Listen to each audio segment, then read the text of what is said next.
ନୂଆପଡ଼ାରେ ଆଇନ ସଚେତନତା ଶିବିର ଅନୁଷ୍ଠିତ। ନୂଆପଡ଼ା ସଦର ମହକୁମାରେ ଜିଲ୍ଲା ଆଇନ ସେବା ପ୍ରାଧିକରଣ ଆନୁକୂଲ୍ୟରେ ନୂତନ ଭାରତୀୟ ନାଗରିକ ସୁରକ୍ଷା ସଂହିତା ଉପରେ ଏକ ସଚେତନତା କର୍ମଶାଳା ଅନୁଷ୍ଠିତ ହୋଇଯାଇଛି।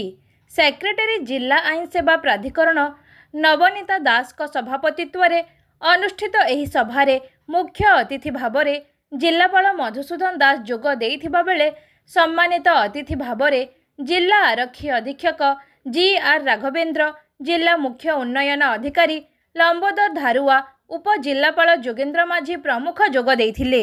ବକ୍ତା ହିସାବରେ ଆଡଭୋକେଟ ଗୌରୀଶଙ୍କର ଶତପଥୀ, କୁମୁଦ କୁମାର ହୋତା ଏବଂ ସଖୀ କେନ୍ଦ୍ର ପରିଚାଳିକା ତପସ୍ୱିନୀ ପଣ୍ଡା ନିଜର ମତ ରଖିଥିଲେ।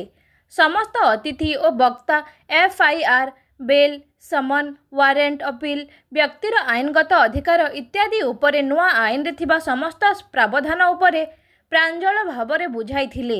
ଆଜିକାର ଏହି ଆଇନ ସଚେତନତା ଶିବିରରେ ଜିଲ୍ଲାର ସମସ୍ତ ତହସିଲଦାର, ଅତିରିକ୍ତ ତହସିଲଦାର, ବିଭିନ୍ନ ପୋଲିସ ଅଧିକାରୀ, ଜିଲ୍ଲା ସ୍ତରୀୟ ଅଧିକାରୀ, ବିଭିନ୍ନ ବିଭାଗୀୟ ଅଧିକାରୀ, ଆଇନ ଶିକ୍ଷା ନବିଶ, ଟ୍ରେନି ପ୍ରଶାସନିକ ଅଧିକାରୀ, ସ୍ୱେଚ୍ଛାସେବୀ ଅନୁଷ୍ଠାନର କର୍ମକର୍ତ୍ତା ପ୍ରମୁଖ ଯୋଗ ଦେଇଥିଲେ।